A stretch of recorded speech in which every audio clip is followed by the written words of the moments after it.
부산시의회가 올해 마지막 정례회를 개회했습니다. 이번 정례회는 43일간 열리며 부산시와 교육청에 대한 행정사무감사를 실시합니다.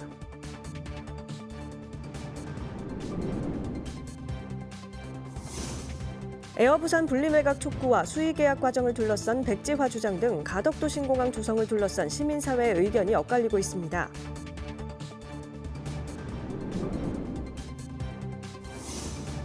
부산 지역 5개 대학이 연합해 취업준비생들을 위한 현직 인사 담당자와의 토크 콘서트를 마련했습니다.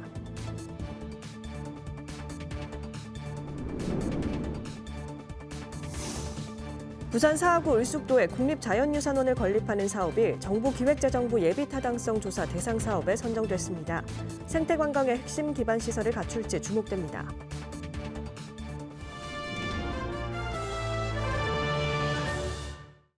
여러분 안녕하십니까? BTV 뉴스입니다. 첫 소식입니다. 부산시의회가 5일부터 다음 달 17일까지 43일간의 일정으로 올해 마지막 정례회를 엽니다. 이 기간 부산시와 교육청에 대한 행정사무감사를 진행하고 내년도 예산안도 처리합니다. 자세한 소식 김석진 기자가 전해드립니다. 부산시의회가 제325회 정례회를 개회했습니다. 회기는 다음 달 17일까지로 43일간 열립니다. 의회는 당장 6일부터 오는 19일까지 부산시와 교육청에 대한 행정사무감사를 진행합니다. 이후 조례동의안 등 49건의 안건을 처리할 예정입니다. 또 내년도 부산시 예산안도 심사합니다. 22일 2차 본회의에서 시장과 교육감이 내년도 예산안과 올해 마지막 추가 경정 예산안을 제출하고 제안 설명에 나섭니다. 1차 본회의 후 5분 자유 발언엔 10명의 의원이 나섰습니다. 먼저 박중묵 의원은 부산 도시철도에 노후된 지상 역사를 개선하기 위한 예산 확보를 주문했습니다. 지상 역사 외부 개보수 작업을 위한 중장기 계획을 수립하여 부산 도시철도 1호선의 노화를 체계적으로 관리해야 합니다. 반선호 의원은 내년도 예산안 심사를 앞두고 부산시가 시장의 치적 홍보보다 민생 문제 해결을 위한 예산 편성에 치중해야 한다고 강조했습니다. 높은 허상과 이상의 화려한 거포장에 세금이 투입되고 자동치 랭킹이 치적으로 알린다고 시민들의 삶이 더 나아지지는 않습니다. 김영철 의원은 통합교육의 가치 실현을 위해 장애 아동과 경계선 지능 학생 등을 위한 지원 강화를 제안했습니다. 이 밖에도 김여종 의원은 청소년들이 액상 전자담배의 위협에 노출돼 있다며 이를 규제할 정책 마련을 촉구했습니다. 한편 시의회는 이날 지난 금정구청장 보궐선거 출마로 공석이 된 후반기 교육위원장을 선출했습니다. 이 선거에선 강무길 현 교육위원이 배영숙 의원을 따돌리고 당선됐습니다. BTV 뉴스 김석진입니다. 가덕도 신공항 조성을 둘러싼 시민사회의 의견이 엇갈리고 있습니다. 한쪽에서는 에어부산 분리매각 등 적기 개항을 위해 서둘러야 한다고 목소리를 높이고 있는 반면 다른 쪽에서는 부지조성공사 수의계약 과정 자체가 투명성과 공정성을 잃었다며 백지화를 촉구하고 있습니다. 박재한 기자입니다. 가덕도 신공항 건설 백지화 촉구 전국 시민행동은 공공성을 훼손하는 가덕도 신공항 건설을 백지화하라고 촉구했습니다. 이들은 부지 조성에만 공항 건설 비용의 80%에 달하는 10조 5천억 원이 투입되는 공사를 수의계약으로 추진한다는 것은 사업자 편익을 우선해 사업비 상승이 불보듯 뻔하다고 지적했습니다. 또 지역 건설사는 소외돼 지역 균형 발전과도 무관하다고 주장했습니다. 가덕도 신공항 건설 부지조성공사 상위 10대 건설사 중 현대건설이 25.5%, 대우건설 18%, 포스코 ENC가 13.5%가 공동 도급합니다. 이게 60% 육박하는 지분율을 차지하고 있습니다. 나머지는 아주 미미한 정도입니다. 특히 부산, 경남 지역의 건설사인 동원개발, 동아지질, 대저건설, 대하건설 등은 1%에 그칩니다. 게다가 경제 구도가 아닌 수의계약은 정부가 지역업체 참여 활성화를 위해 지역업체에 대한 가산점은 사실상 사라진 것이나 마찬가지입니다. 이게 무슨 부산을 살리는 사업이라고 할 수 있겠습니까? 이들은 가덕 신공항 추진은 첫 단추부터 잘못 끼워졌다고 지적했습니다. 정부는 이런 사실을 무시하고 2029년 개항이라는 무모한 목표를 달성하기 위해 절차를 밀어붙이고 있다는 주장입니다. 13조 5천억의 예산이 투입됨에도 불구하고 예비 타당성 조사를 면제하는 가덕도 신공항 특별법부터 사전 타당성 조사조차 무시한 개항 시점, 조사기간 3개월 정도의 부철하기 짝이 없는 전략 환경 영향 평가, 용역이 완료되지도 않았다는 이유로 전범 보고서 없는 기본 계획 확정 및 고시, 환경 영향 평가가 끝나기 전에 공사 착공하는 일들을 돌아봤을 때 가덕도 신공항 건설의 전체 과정은 기초적인 상식적 절차조차 갖추지 않고 진행 중에 있다. 가덕도 신공항 건설을 두고 지역 시민사회의 의견도 엇갈리고 있습니다. 부산의 한 시민단체는 입찰을 계속 진행해도 똑같은 결과가 나올 것이 예상되기 때문에 적기 개항을 위해서는 수의 계약도 필요하다는 입장을 밝혔습니다. BTV 뉴스 박찬입니다. 대학 졸업과 취업을 앞둔 취준생들에게 기업과 직무에 대한 현장 정보는 매우 중요할 수밖에 없는데요. 부산 지역 5개 대학이 연합해 취업 준비생들을 위한 현직 인사 담당자와의 토크 콘서트를 마련해 인기를 끌었습니다. 김윤정 기자의 보도입니다. 스펙 쌓기의 대외 활동과 인턴 경험까지 요즘 취업을 준비 중인 취준생들 어디까지 준비해야 할지 고민이 많습니다. 여러 차례 면접에서 떨어진 경험이 있다면 구직 활동이 더 어려울 수밖에 없습니다.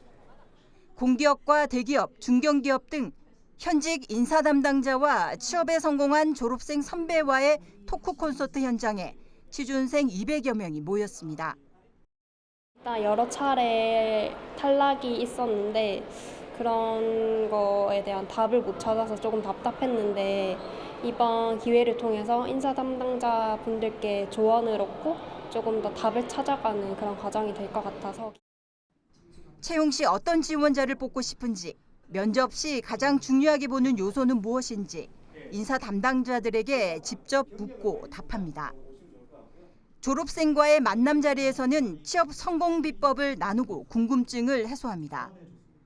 국립부경대와 동아대, 경성대, 동의대, 동명대 등 부산 지역 5개 대학이 연합해 취업 진로 페스타를 열었습니다. 각각의 대학이 가진 자원들을 활용해서 다 같이 5개 대학 연합이 모여서 좀 시너지를 일으킬 수 있는 그런 행사로 기획하였습니다. 각 대학이 가진 정보를 서로 공유하고 취준생들의 취업 자신감을 키워줬습니다. 부산 고용복지센터도 청년 취업자들의 성공적인 취업을 위해 힘을 보탰습니다. 청년들을 위해서는 가장 가까이에 있는 대학 일자리 플러스 센터가 가장 가까이에서 여러분도 도와줄 수 있을 것이고요. 그 외에도 전국에 있는 일자리 고용센터에 찾아오시면 좀 더 전문적이고 집중된 서비스를 제공하고 있습니다. 특히 1:1 맞춤형 서비스라고 해서 최근에 AI 시스템이라든지 잡케어 이런 걸 활용해서 많은 정보들을 저희들이 만들어내고 있기 때문에 이런 부분들은 개인한테 굉장히 도움이 많이 될 것으로. 이날 행사는 청년들에게 성공적인 내 일을 찾을 수 있는 기회가 됐습니다. BTV 뉴스 김윤정입니다.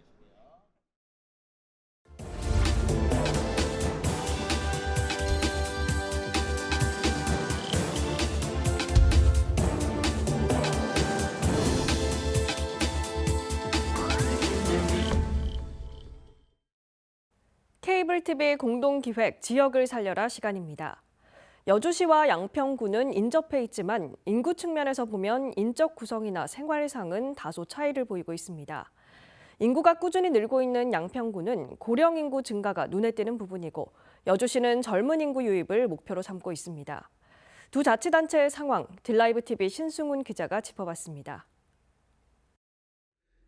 지난 2014년 여주시와 양평군의 인구는 각각 11만여 명과 10만 5천여 명으로 근소한 차이를 보였습니다. 하지만 10년 후인 지난 9월을 기준으로 보면 여주시는 큰 변화가 없는 11만 4,800여 명이지만 양평군은 12만 7천여 명으로 달라졌습니다. 여주시가 여전히 인구 정체인 반면 양평군은 2만 명가량이 늘어난 겁니다. 그런데 이 기간 양평군에서 가장 많이 증가한 연령은 60대입니다. 퇴직 이후 귀농귀촌 지역으로 양평군을 선택한 사례가 많다는 겁니다. 이런 이유에서 양평군은 지역별로 양평살이 설명회를 열 정도로 이주민들에 대한 정책에 고심하고 있습니다. 내가 양평에 살아야겠구나라는 말씀도 하시고 어떤 분들은 이사 왔는데 양평을 잘 몰랐지 않습니까? 이 프로그램을 통해서 잘 알았다라는 말도 하고 계세요. 그래서 이 프로그램은 양평군 인구를 증가시키는데 아주 큰 역할을 하고 있지 않나. 또한 양평군의 경우는 고속도로 개통으로 접근성이 향상되면서 앞으로도 퇴직자나 귀농귀촌에 의한 인구 증가가 더 이어질 것으로 예상되고 있습니다. 일단 이제 전원 생활을 목표로 내려오긴 했는데 그래도 서울의 접근성을 저는 가장 중요하게 생각을 했거든요. 교통, 이제 서울을 나가기 편한 교통을 먼저 중요시했죠.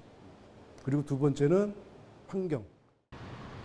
반면 여주시는 수도권 전철이 연결된 지역임에도 외부 인구 유입이 많지 않았습니다.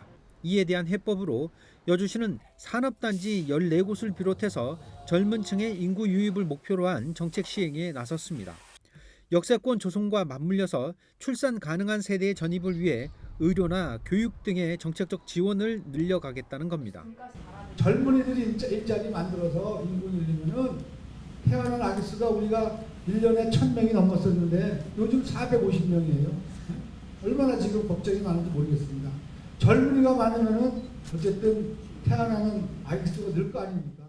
20년 동안 지역 주민들도 이 같은 방향성에 동참해서 장학금 확대나 교육 여건 개선 등을 여주시에 요구하고 있습니다. 맨날 운다에 앉아있는 거나 이런 거나 보고 그럽니다.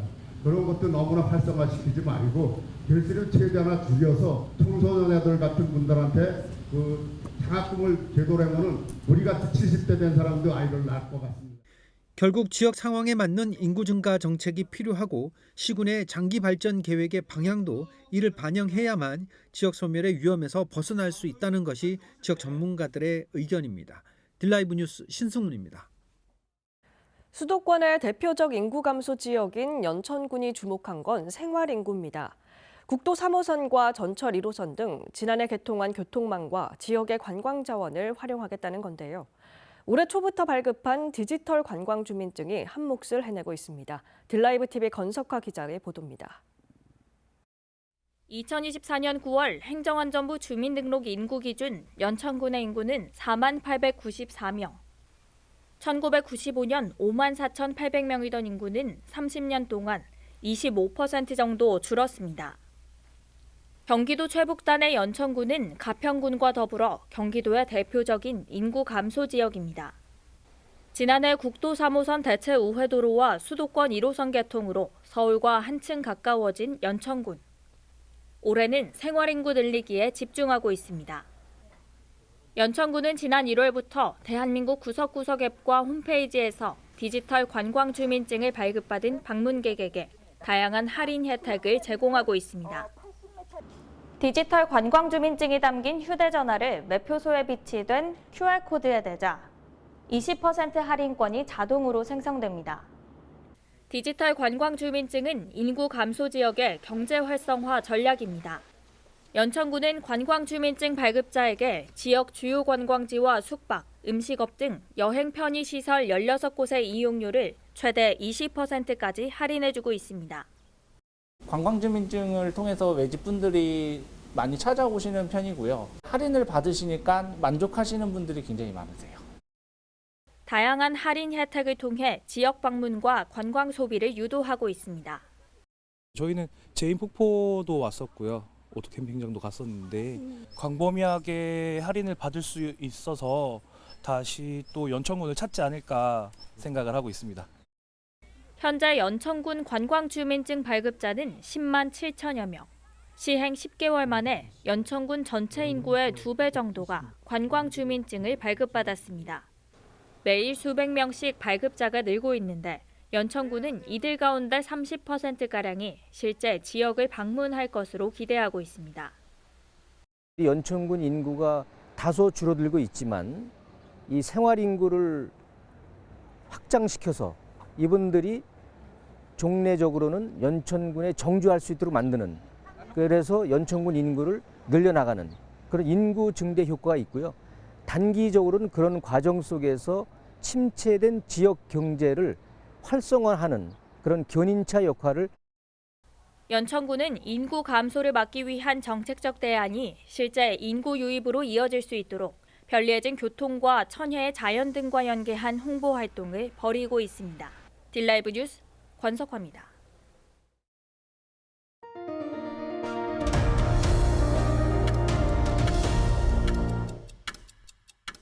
국내 최대 문화재 지정구역인 부산 사하구 을숙도, 이곳에 국가기관인 국립자연유산원이 들어설 가능성이 커졌습니다.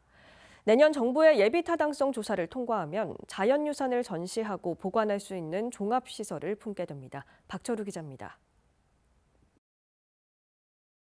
부산 사하구 을숙도입니다. 먹이가 풍부해 한때 동양 최대 철새 도래지로 불리던 곳.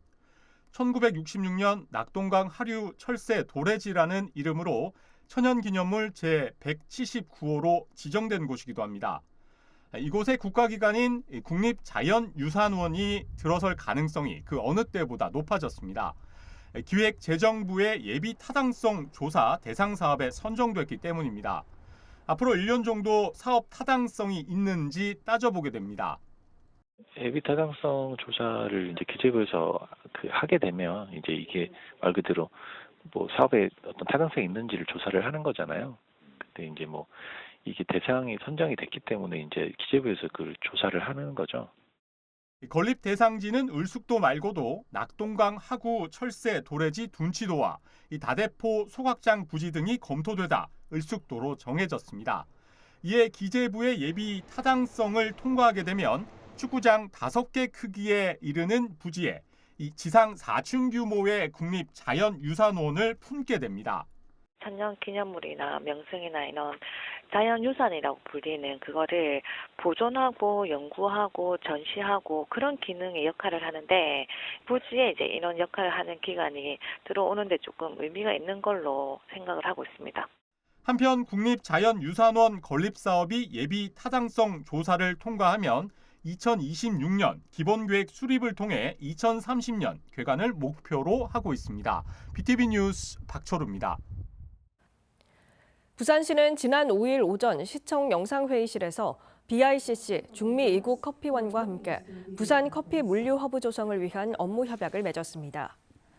BICC는 부산 커피 산업의 발전과 좋은 일자리 창출에 이바지하기 위해 구성된 협력체로 7개의 지역 기업으로 구성됐습니다. 중미 이국 커피원은 코스타리카와 온두라스의 커피 전문 기관으로 부산항을 아시아권 수출 커피 물류 거점이 되도록 지원할 계획입니다. 부산시 교육청은 6일부터 3일간 해운대구 백스코 제2전시장에서 학생과 학부모, 교직원, 시민 등을 대상으로 2024 부산교육 한마당 행사를 개최합니다. 이번 행사는 부산교육 컨퍼런스, 부산교육정책관, 연구학교관 등 3개 영역을 통해 부산 교육 정책이 실제로 구현되는 모습을 만날 수 있게 진행될 예정입니다. 올해 여름은 역대 가장 폭염 일수가 많았죠. 기후위기라는 말이 체감되는 수준이었는데요. 수확기에 있는 농가에서도 전에 겪지 못했던 이상현상과 피해가 속속 드러나고 있습니다. 안성에선 1등급과 2등급 쌀 생산이 40%나 줄었습니다. 백창현 기자가 보도합니다. 안성시 고산면의 표고버섯 농가. 수년째 표고버섯을 키워온 안재구 씨는 올해 여름이 가장 힘들었다고 말합니다. 폭염이 너무 오랫동안 지속되면서 버섯이 자라지 못해 큰 피해를 봤기 때문입니다. 18도에서 한 22도, 3도 요 사이에 그때가 최적의 생육 온도입니다. 폭염이 심해가지고 그 온도까지 근사치로 가기 위해 가지고 많이 힘들었죠. 올해 여름 폭염 일수는 역대 최장 기간인 18일. 농작물이 자라기 힘들 정도로 높은 온도가 지속되면서 버섯이 자라야 할 톱밥에는 곰팡이가 생겼습니다. 에어컨과 지하수를 이용해 간신히 온도를 낮출 수는 있었지만 돌아온 것은 30%의 수확량 감소와 전기요금 폭탄뿐이었습니다. 방기 가동해야 되고 또 많이 여러모로 신경을 쓰다 보니까 생산량도 줄을 뿐더러 그 들어가는 비용이 상승돼 가지고 결국 뭐 손익을 따지자려면은 별로 남는 게 없습니다. 안 씨는 내년에는 폭염이 더 심각해질 것이라며 혹서기에는 차라리 재배하지 않는 방법도 생각 중이라며 한숨을 쉬었습니다. 기후위기 피해는 폭염뿐 아닙니다. 안성에 수확하기 전 벼를 찍은 사진입니다. 쌀알 하나에서 싹이 나온 모습이 보입니다. 벼 이삭이 비에 젖은 상태가 지속돼 싹이 나면서 상품성을 떨어뜨리는 수발화 현상입니다. 올해 늦더위와 갑작스러운 폭우가 반복되자 이 수발화 현상이 자주 발생하면서 안성의 쌀 수매 실적은 곤두박질 쳤습니다. 안성시에 따르면 올해 관내 벼 생산량은 10% 줄어들었고 수매된 벼의 90%에 달하던 1, 2등급 쌀이 올해는 40% 줄었습니다. 안성시 의회는 기후변화가 식량 문제에 끼치는 영향이 점점 확대되고 있다고 경고했습니다. 이제 벼가 수발화가 생기는 이런 현상들이 발생을 했는데 이거는 어떻게 보면 기후 위기에 대해서 우리 안성시가 폭우나 또는 폭염으로 인해서 발생하는 농작물의 피해라고 볼 수 있습니다. 한편 안성시는 내년부터 벼 재배를 줄이고 우리밀 등 대체 작물을 시범 재배하는 대책을 세웠다고 밝혔습니다. 그러나 대체 작물을 재배하더라도 유통망 확보에는 시간이 더 걸릴 것으로 보입니다. BTV 뉴스 백찬혜입니다.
이상으로 BTV 뉴스 마칩니다. 시청자에게 힘이 되는 뉴스로 다시 찾아뵙겠습니다. 고맙습니다.